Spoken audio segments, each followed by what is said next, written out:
Ayan, welcome back again sa ating YouTube channel. Sa mga hindi pa nakapag-subscribe, mag-subscribe na kayo kasi marami nga naghihintay nito na itutorial ko tong sa PC naman daw. Paano ba maggamit ng executor sa PC? So ngayon guys, tuturo ko sa inyo. Ang una-una nyo pong gagawin is i-click nyo po yung ating Google Chrome at kailangan nyo po mag-download ng Momo Player, which is i-click nyo lang po yung Google Chrome and then isi-search nyo lang po ang Momo Player at ganito po yung lalabas. Ilalagay ko po sa link sa baba, ang link sa baba, and then i-click nyo lang po yan and then meron kayong makikita nyo na download Momo Player. Click nyo lang po yan at antayin nyo pong ma-download. Ang gagawin nyo lang po i-double click nyo at i-install. So hindi ko na ipapakita dito paano mag-install kasi bawal nga. So ngayon guys, kayo na bahala mag-install. Ganito po yung itsura niya. Bali para siyang tablet guys nga nasa PC mo. And then ang gagawin mo lang po natin is kailangan po natin i-open ulit yung Chrome at i-search po yung Delta. So bali, ilalagay ko rin yung link ng Delta. Pwede nyo rin pong i-search Delta Executor sa Chrome. Pero yan, ilalagay ko rin yung link niya sa description. Meron kayong makikita dyan na Android o Windows. Pero this time, ang gagamitin po natin is Android. Kahit nasa PC tayo. Kasi nga, meron tayong, gumamit tayo ng emulator. So ngayon, ang i-click po natin is yung Android. So click po natin yung Android na yan. And then mapupunta ka dito sa next page. Ang gagawin mo lang, scroll down ka. Ayan, scroll down ka lang hanggang mayroon kang makikita na download button. I-click mo lang yung download na yan. And then after nyan, maghihingi yan ng kung i-verify yan kung human ka ba o hindi. Check mo lang yan. Ayan, syempre kasi human ka. And then antayin lang natin mag-loading yan. Yan. So, dalawang beses nag-loading yan, successful. Mapupunta ka na dito sa next page niya. And then baba ka lang, scroll down ka lang. Ayan, scroll down ka lang. Meron kang makikita na maraming download dyan na version. Pero ang i-click lang po natin yung nasa taas. Click po natin yan. Pagkatapos po maklik yung nasa taas, click po natin itong free download ad. So, pag ni-click nyo po yan, kailangan nyo pong panoorin itong ad na to. So, kumbaga, antayin po natin yan. Meron pong seconds dyan sa baba, sa taas pala, sorry. Ayan, meron may kitang seconds dyan. Tatapusin na po natin yan bago po natin i-X.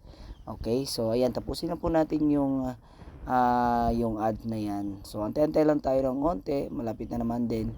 So 8, 9, yan, 7, 6, 5, 4, 3, 2, and then 1. So pwede na natin i-X yan. X po natin. Bam, pagka-X nyo po, automatic po siyang magda-download. Kung makikita nyo dito, ayan.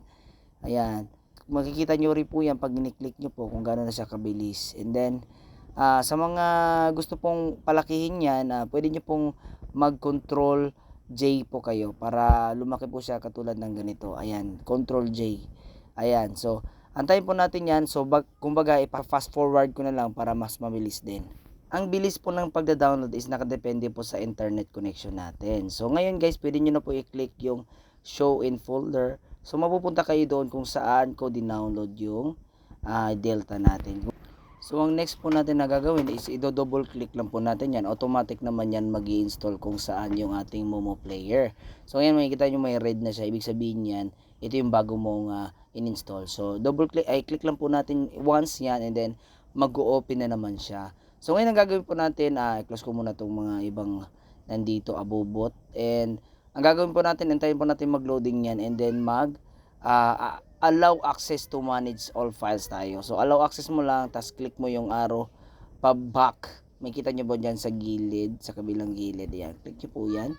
Ayan, pag ni-click nyo po yan, ayan, automatic naman siyang mag-open sa Roblox. Login ka lang. Kung meron kang existing account, login mo na. So maglalagin ako dito. So ayan na nga guys, nakalagin na ako. So ang gagawin lang po natin, click lang po natin yung Blox Fruit kasi yan po yung nilalaro natin. So click ko po yung Blox Fruit and then yung green play button.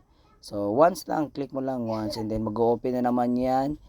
And then antay lang po tayo, mag-aantay lang po tayo sa loading yan. Nakadepende po yan sa internet natin at sa cellphone. Cellphone, I mean sa PC natin. So sa akin, medyo mabilis-bilis yung PC natin. Ayan, ano lang naman tayo, naka 4th gen lang, pero okay na po yung 4th gen. Ayan. Kung makikita niyo po dito, pipili na po ako kung Pirates Bar, lalabas naman tong ganito, please wait for a while. And then, meron kang makikita dito, ito na po yung time na kukuha po tayo ng K. I-receive po natin yung K na yan. And then, magsasabi siya ng copied link. So, ngayon, pupunta po tayo sa Google Chrome. Ayan, para po doon po natin i-paste yung So, mouse to po natin dyan sa taas and then, paste po natin So yan po yung kinuha natin doon sa app. So ngayon i-enter lang po natin yan para makakuha tayo ng K. So antayin po natin yan, and then mag-gateway na siya sa kung human ba tayo or hindi. So ang gagawin lang po natin, antayin natin ma-verify, and then meron kami nakikitang ganito, Delta Android K system. So antayin lang po natin mag-success yan. Kiklik po natin tong continue. Pag ni-click po natin at ganyan po lalabas puti, wala yan. So i-X mo yan, and then kailangan po meron kayo makikitang loading. So pag click mo kaya katulad niyan, loading. And then mapupunta po kayo sa link Bertis. So ngayon dito sa link Bertis, bababa lang po kayo, scroll down. Kailangan po naka-free access yan. Ayan, saka free access. And then ang gagawin nyo po is get website. Yang sa baba ng free access. Ayan, get website. Click po natin yan. Pagka-click po natin yan, mapupunta po kayo dito sa next phase. Meron pong dalawang skip sa baba at sa taas. Ang taas po yung i-click natin, yung skip na may sa picture. Ayan. Pag ni-click po yan, automatic po kayo sa step 2, which is create your key na. Agad, no? Ang bilis-bilis lang, no? So ngayon, ang gagawin nyo po, click nyo po lang yung continue. Pag click nyo po at white pong lalabas, magpupunta po sa i-X mo lang po yan, kailangan po loading siya. So, pag click nyo po yan, creating key, yan po yung totoo, may naglo-loading. So, ayan, yan po yung key mo. Ang gagawin mo lang po is copy lang po yung click button na copy, and then sasabi siya ng copied. And then, pupunta ka dito sa app, and then enter key. Dito mo ilalagay yung enter key, and then mouse to, and then paste. Pag ni-paste mo yan, continue ka lang, and then pwede mo nang magamit yung ating Delta. So, ngayon guys, mag-upload tayo ng ating script. So ngayon guys, i-delete ko muna tong existing dito kasi tuturuan ko kayo kung paano ba mag-download ng or mag-upload ng script. So ngayon ang gagamitin po natin is Reds Hub. So ngayon guys, pupunta po tayo, mag-upload tayo diyan mamaya. Pupunta muna tayo dito sa Google Chrome, and then ilalagay ko rin to sa baba, no, sa link na sa description. Ayan, search lang po natin ng Reds Hub script. Ayan. So Red subscript, and then enter po natin. Meron pong dalawa kayo makikita dyan, yung nauna or yung pangalawa. Mas gusto ko yung pangalawa, yung mayroong papel na icon, and then click nyo lang po yan, and then X nyo po tong warning, bababa lang po kayo ng onte. Meron po kayo makikita dyan na copied script. So click nyo po yung copied script, and yan, na-copied na po siya. And then yan na yung time na babalik po tayo sa app. Ayan, babalik po tayo dun sa Momo Player, and then upload tayo. Ayan, pag upload natin, papangalanan po natin ng Reds yan. Reds, ayan. Reds, ayan. So, dito tayo sa script, dyan, mouse to po kayo dyan. Pag nag-mouse to po kayo dyan, and then paste po. Ayan, pag paste nyo po, add script na po, and then pwede nyo na pong, yan po yung Reds, no, pwede nyo na pong i-execute.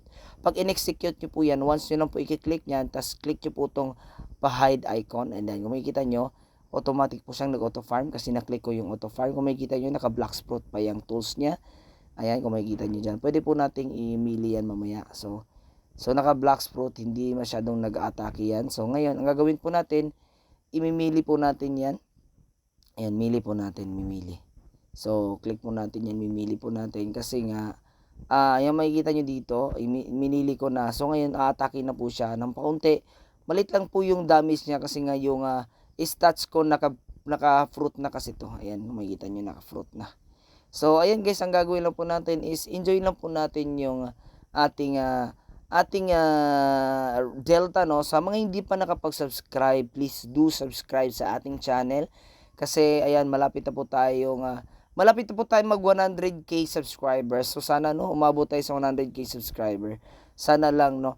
So ayan guys, maraming salamat sa panonood, and then kailangan po wag po nating abusin yung ganito yung script, no. Kung gusto niyo pong mag auto farm lang. So, wag na po nating i-click ng sobrang dami. Pag auto farm lang. Pag gusto mong kumuha ng fruit, yun lang, kukunin nyo lang po yung fruit. Ayan. Kung gusto nyo mag auto raid lang din. Ayan, maraming salamat. So, enjoy lang po natin tong video na to. Tapusin lang po natin tong 10 minutes. Paabutin po natin ng 10 minutes to para at least, di ba, mas maganda yung ating views. Ayan. And of course guys, sa mga hindi pa nakapag-subscribe, mag-subscribe po kayo ha. So, para at least updated kayo sa mga bago nating i-upload and mga updates sa mga ganito. Kasi minsan nagbabago-bago to, and then nagbabago yung key system niya. Minsan mahirap, minsan naman madali lang. So, ang gagawin lang po natin is mag-subscribe lang po tayo. Click po ng notification bell para po updated po tayo. Ayan po, dalawa po yung channel natin. Meron po tayong DOS na lang and Darville 16, and then meron po tayong Holy Daddy, bali tatlo pala, sorry. Ayan, so ayan na nga guys, maraming salamat. So see you sa next video natin.